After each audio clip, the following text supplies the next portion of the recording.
Yo, it's me, it's the SEOTT baby, and welcome to Throwback Thursdays, where I take a look at a 90s film. And this week, we're looking at the 1998 film, The Faculty, starring Elijah Wood, Josh Hartnett, Jordana What's-Her-Face, and is directed by Robert Rodriguez. Alright. This is a movie that I had heard about for years, but didn't get around to watching until when it was on Netflix a few years ago. Then I saw this at the pawn shop, like a year ago or so, and I'm like, I have to buy this. It was one of a bunch of horror movies I bought from there at that time.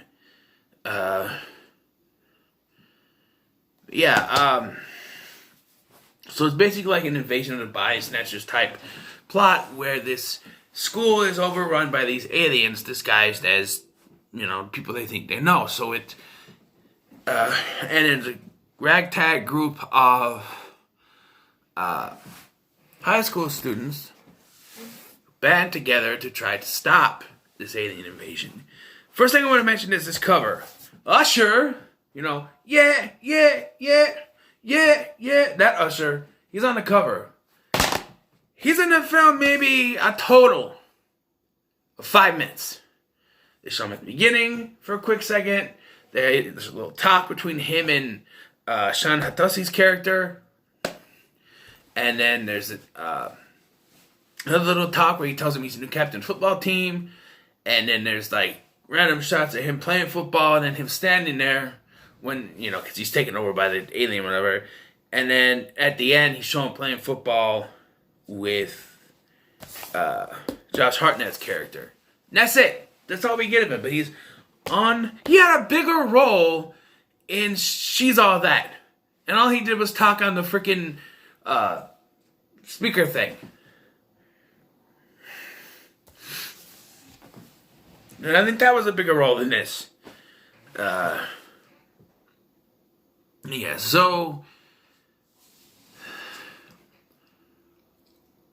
So let's talk about this, because it's a good movie. I like this movie, but there were some things that came up that...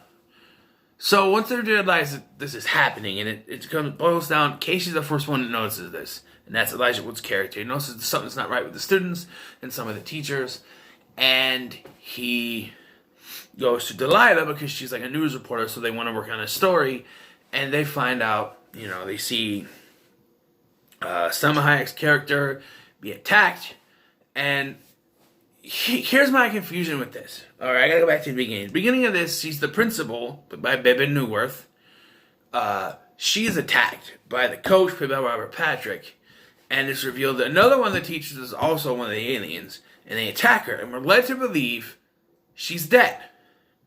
So, during this scene, that's why I said it, this scene, and it's like the cold open of the movie. And from there, we transition into the characters, and it's one of those films, it's written by Kevin Williamson, so it's one of those films that when you introduce characters, their names pop up, and it's their freeze frame, it's like, Casey, Delilah, it pops up. And yes, it is like Scream, in that it is, the character of Stokely, played by Clea Duvall, she represents the invasion of the body snatchers throughout the film. So she's our Randy Meeks character, but she's the goth. So it's really, So back to this scene. They run and they see the principal is there, who would basically be killed. But she's still there. And they mention how they haven't seen the principal in a while. And then the principal just shows up and they try to tell the principal what's going on. But obviously we know that she's one of them. And then the nurse comes out. But with the way the nurse is attacked, they shoot this alien thing through her ear, and it makes it bleed. So you think, oh, they messed up and it killed her. But no, she's also been infected. What? I don't know. It's very confusing.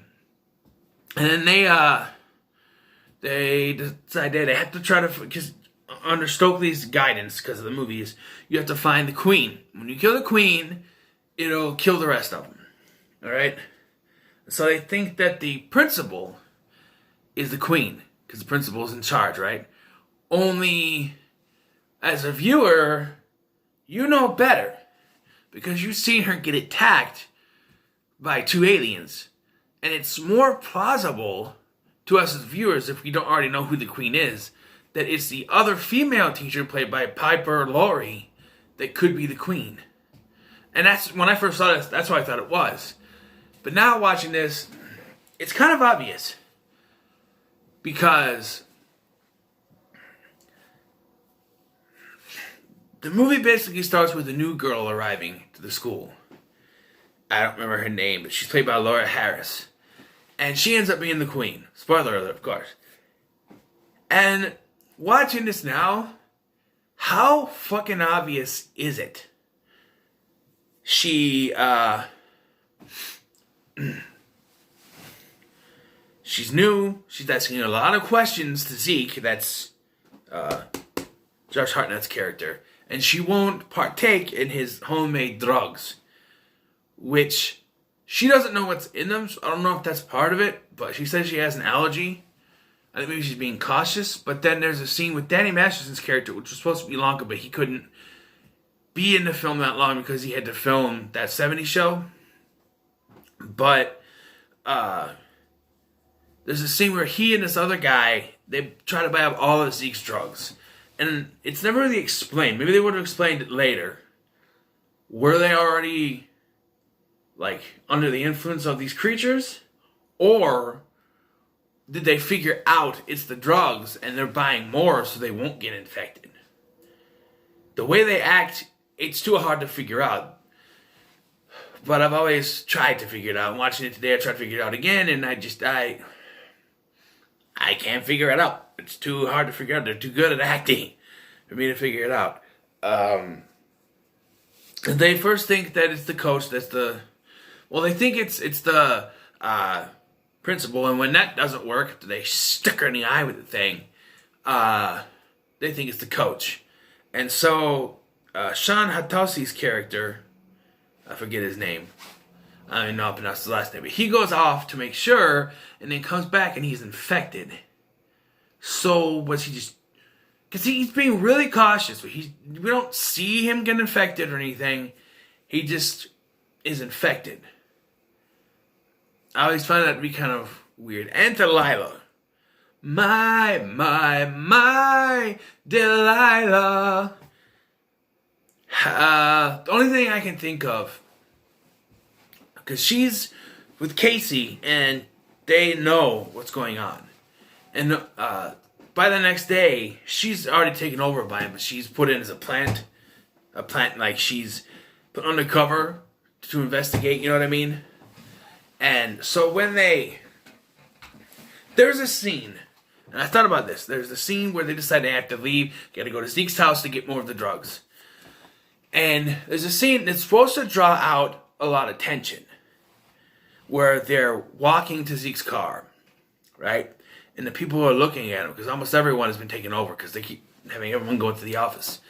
And they're just kind of looking at him. And it's supposed to draw attention. If this is the first time you're watching, that's what it does. But if you've seen this before, you're just like, come on, you're taking too long. Because, one, you know who the queen is, you know she's with them. You know there's another one of them with them. So it's not like, there's no tension where you feel like, oh no, one of them can jump them at any time. You know they're not going to, because the queen and one of her subordinates are already there. And I felt like maybe the reveal of the queen was last minute. Like they said, oh, it's going to be the new girl. I mean, even though it's obvious. But maybe they thought, oh, it's too obvious. And they're like, oh, we need a queen. Let's just make it her. Because here's the thing. It seems very last minute. Because, and I'm referring to the scene where Delilah is revealed to be one of them. And then it feels like the explanation they give for why the new girl, that's what I'm going to keep calling her, wasn't affected is that she closed her nose holes and then knocked on the other side while they were distracted. I find that very cooked up. Like, oh, she's going to be the queen. We have to come up with an excuse why she didn't freak out. Or let's just say she plugged up her nose holes and then knocked the thing out when they were distracted, so the stuff poured out. They wouldn't see it on the floor.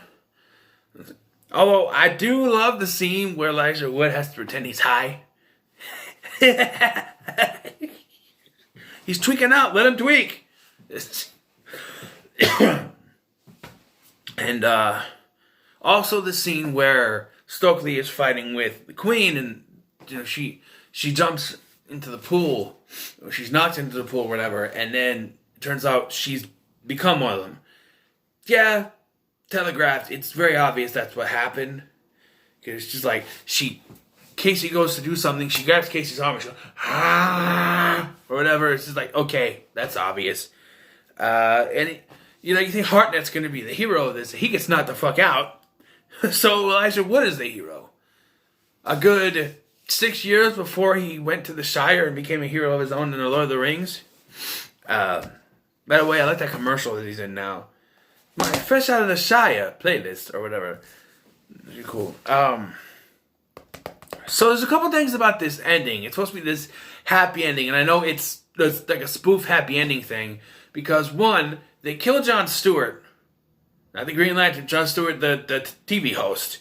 When they stab him in the eye with the freaking drugs, he dies. And they cut off Famke Janssen's head, or at least Zeke does, and she's still walking around because she's still an alien. But then, at the end, they also kill the principal by stabbing her in the eye with the drugs, right? But at the end, we see that Famke Janssen's still alive and somehow flirting with Zeke, even though she's the teacher. And in the end credit scene, during the credits where they show everyone who was in the movie, Jon Stewart's still alive. He's got an eye patch on. Oh, it's snowing. It's snowing. He's got an eye patch on, and they cut off his hand too. Because the whole thing was Casey found one of the little aliens, and it multiplied into two when they went in the water, and then apparently it affected him. I don't know. Jon Stewart's character. But he's still alive. He's got half of his hand is cut off. He's got a cast on it, and then he's got one eye. I'm like, okay, if he survived being stabbed in the eye with the drugs, but they don't show that the principal's still alive. She's assumed to be still dead. Why didn't she survive?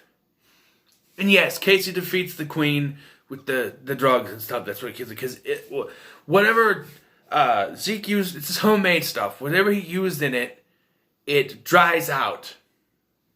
It causes your something to dry out, and that's why. Because they need water. Oh, for some reason I thought I cut out. Yeah, they need water, and that's what these species are, a water species. Come to Earth, we're mostly water here. Makes sense, right? But yeah, overall, this movie is pretty good. It's cheesy. Oh, one more thing is, I mentioned Kevin Williamson wrote this, and he's connected to Scream. So I find it a little bit funny that John Abrams has a cameo in this film. It's a quick cameo. It's to show his character, in stages. Beginning of the movie, he's fighting with this girlfriend or whatever, and then he gets taken over, and she's fighting with him, and he's just sitting there taking it. And then there's a scene where they're both taking over, and they're both making out or something, or they're both really close. And then, yeah, John Abrams, if you don't know, he was in Scary Movie, or would be in Scary Movie later. So I find it funny. This is before Scary Movie, so he would end up being in Scary Movie that spoofed Scream that was written by Kevin Williamson. So that's a little circle there. Kevin Williamson wrote The Faculty, which had John Abrams in a cameo role, a minor role, and John Abrams will go on to star in Scary Movie, which spoofed Scream, which was written by Kevin Williamson. It's a little circle there. I'm going to give it a 9. I really enjoy this movie. Yeah, it's a fun horror movie like Scream, one of those things. It's one of the better ones that do that isn't Scream, I should say. But yeah, yeah, what are your thoughts on The Faculty? Leave them in the comments below. Like, share, and subscribe, and I'll see you in the next one.